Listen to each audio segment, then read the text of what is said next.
సంకల్ Chand Patel university. మీరు ఎప్పుడైనా అనుకున్నారా పిఎం రిలేటివ్స్ ఎక్కడ చదువుకొని ఉంటారు, పెద్ద పెద్ద యూనివర్సిటీలో చదువుకొని ఉంటారు అనుకున్నారు కదా? ఎస్, ఆ పెద్ద యూనివర్సిటీయే సంకల్ చంద్ పటేల్ యూనివర్సిటీ. 1942లో ఈ యూనివర్సిటీ ఒక చిన్న స్కూల్గా స్థాపించారు. బ్రిటిషర్స్ మా రూల్స్ అండ్ రెగ్యులేషన్స్కి వ్యతిరేకంగా ఒక స్కూల్ స్థాపిస్తావా అని సంకల్ చంద్ పటేల్ గారు ఫ్రీడమ్ ఫైటర్ అనమాట. ఆయన మీద ఎన్నో దాడులు జరిగాయి, బట్ స్టిల్ ఆయన నిలదొక్కుని ఈ యూనివర్సిటీని చిన్నపాటి బడిగా స్టార్ట్ చేసి ఇప్పుడు ఒక 100 ఎకరాల యూనివర్సిటీగా మార్చారనమాట. ఎప్పుడు చారిటీకే ప్రథమ పీఠం అనమాట. ఇక్కడ వారిది మనవడు నడిపిస్తున్నారు. ఇది చాలా గిన్నిస్ రికార్డ్స్ కూడా ఉన్నాయి వీళ్ళ దగ్గర. ఒక్కటే రోజులో ఇక్కడ ఉన్న డెంటల్ స్టూడెంట్స్ 15,000కు పైగా డెంటల్ పేషెంట్స్ని ట్రీట్ చేశారు. కోర్సెస్ కానీ ఇక్కడ ఉన్న రూల్స్ అండ్ రెగ్యులేషన్స్ కానీ పిల్లల్ని ఖచ్చితమైన మార్గంలో ముందుకు నడిపిస్తుంది అనమాట.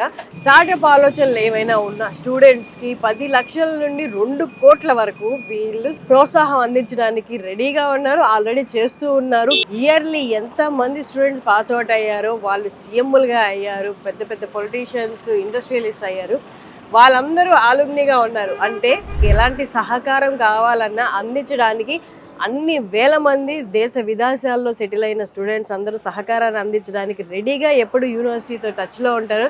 ఒక్కసారి లోపలికి వెళ్ళి నేను మీకు మొత్తం ఇన్ డీటెయిల్ చూపిస్తాను, మీరు కూడా రండి నాతో పాటు. సో ఇది క్యాంపస్ లేఅవుట్ అండి, 100 ఎకరాల్లో ఉన్న క్యాంపస్. ఇక్కడ లేని కోర్స్ అంటూ లేదు. MBA college block, engineering, polytechnic, Nutan pharmacy college block, ఇలాగ offices, staff, workshop, laboratories, what not, even staff bungalows కూడా ఇన్ ద క్యాంపస్ ఉంటాయన్నమాట. సీట్లు పొందడమే అసాధ్యం అన్న యూనివర్సిటీ అనమాట ఇది. మొట్టమొదటిసారిగా స్టేట్స్ వైజ్ వస్తున్న అప్లికేషన్స్ రీత్యా వీళ్ళు బయట స్టేట్స్కి కూడా మన యూనివర్సిటీలో చదువుకునే ఆపర్చునిటీ కల్పించాలన్న కేవలం ఆ ఉద్దేశంతో మొట్టమొదటిసారి బయట స్టేట్స్కి కూడా అప్లికేషన్స్ అనేది వదిలారనమాట. సో ఆల్రెడీ చాలా వరకు అప్లికేషన్స్ ఫిల్ అయిపోయాయి. ఓన్లీ తెలుగు స్టేట్స్ ఉండే 500+ స్టూడెంట్స్ ఆల్మోస్ట్ ఇందులో నమోదు చేసుకొని జాయిన్ అవ్వడానికి రెడీగా ఉన్నారు. యూనివర్సిటీ లోపలే 850 బెడెడ్ హాస్పిటల్ ఉంది. అంటే మీరు ఒక్కసారి మీ స్టూడెంట్ని, మీ పిల్లల్ని ఇక్కడ జాయిన్ చేసిన తర్వాత జస్ట్ అలా క్లాస్ అయిపోతున్న వెంటనే వాళ్ళు క్లినికల్ ఎక్స్పోజర్కి వెళ్ళిపోవచ్చు అనమాట. ఇక్కడ 1 రూపీ తీసుకొని క్యాటరాక్ట్, మనం మామూలుగా పెద్దవాళ్ళు చేయించుకుంటూ ఉంటారు ఈ ఆపరేషన్, 15,000 నుండి 50,000 వరకు ఉంటుంది అనమాట ఈ ఆపరేషన్. ఆ ఆపరేషన్ వీళ్ళు ఇక్కడ అసలు ఏ కేటగిరీ అనే సంబంధం లేదు, జస్ట్ వాకిన్ అయితే చాలు, మీకు క్యాటరాక్ట్ ఉందని తెలిస్తే 1 రూపీ తీసుకొని వాళ్ళు మీకు ట్రీట్ చేస్తారు. ఇదంతా చారిటీలో భాగమే కదా. సిజేరియన్ 2 లక్షలు 3 లక్షలు లేనిదే సిజేరియన్ అనేది అవ్వదు. ఆడవాళ్ళకి తప్పనిసరి అయిన కొన్ని ప్రాసెస్లు కూడా ఇక్కడ 5 రూపాయలు తీసుకొని చేస్తున్నారండి. ఇలాంటి యూనివర్సిటీలో మా అబ్బాయి కానీ మా అమ్మాయి కానీ చదవాలనుకుంటున్నారా? అయితే మీరు ఆలస్యం చేయకుండా కింద స్క్రోల్ అవుతున్న క్యాంపస్ ఆఫీసర్స్ మనకి తెలుగు స్టేట్స్లో కూడా పెట్టారు మీ అందరికి అనుకూలంగా ఉండడానికి. సో మీరు కింద స్క్రోల్ అవుతున్న నెంబర్స్కి మీరు కాల్ చేయొచ్చు. మీరు అనుకుంటున్న కోర్స్కి ఇంకా ఇన్ డీటెయిల్ ఎక్స్ప్లెనేషన్ ఇస్తారు. అలాగే ఇంకా ఏమేమి ఫెసిలిటీస్ ఉన్నాయి, ఏమి సదుపాయాలు ఉన్నాయి యాజ్ అ స్టూడెంట్గా, అవన్నీ కూడా ఇన్ డీటెయిల్ మీకు ఎక్స్ప్లెయిన్ చేస్తారు. ఇప్పుడు మన హాస్పిటల్లో ఉన్నాం, హాస్పిటల్ విజువల్స్ చూసారు కదా ఎంత పెద్దగా ఉందో. నా వెనక కనిపిస్తున్న ఫార్మసీ ఉంది కదా, ఇక్కడ ఓపీ అనేది ఫ్రీ అండ్ మెడిసిన్ కూడా అది కంప్లీట్లీ ఫ్రీ.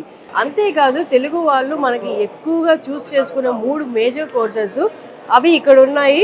ఈ 3 కోర్సెస్ ఇప్పుడు నేను ఏవైతే ఎక్స్ప్లెయిన్ చేయబోతున్నానో అవి మన తెలుగు స్టేట్స్లో లేవు. ఉన్న 1-2 కాలేజెస్లో ఉన్నాయి. అవి ఉన్న చోట మెడికల్ ఫెసిలిటీ లేదు. BSc anaesthesia, BSc cardiology and BSc radiology. So super computer ఇదిగోండి నా పక్కనే ఉంది. సూపర్ కంప్యూటర్ అంటే ఒక రూమ్ అంతా ఉంటుందేమో అనుకుంటారు. గిగా టెరాబైట్లు స్టోర్ చేసుకున్న కెపాసిటీ ఉన్న కంప్యూటర్ సూపర్ కంప్యూటర్ అనమాట.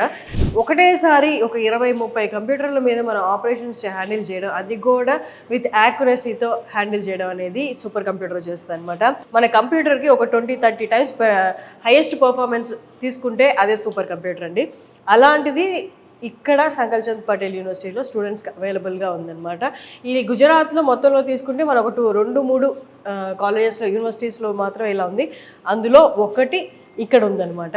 ర్యామ్ స్పీడ్ అనేది 96 GB, కొన్ని లక్షల మల్టిప్లికేషన్స్, కొన్ని లక్షల calculations on the spot with in the micro సెకండ్స్లో పర్ఫామ్ చేస్తుంది అనమాట.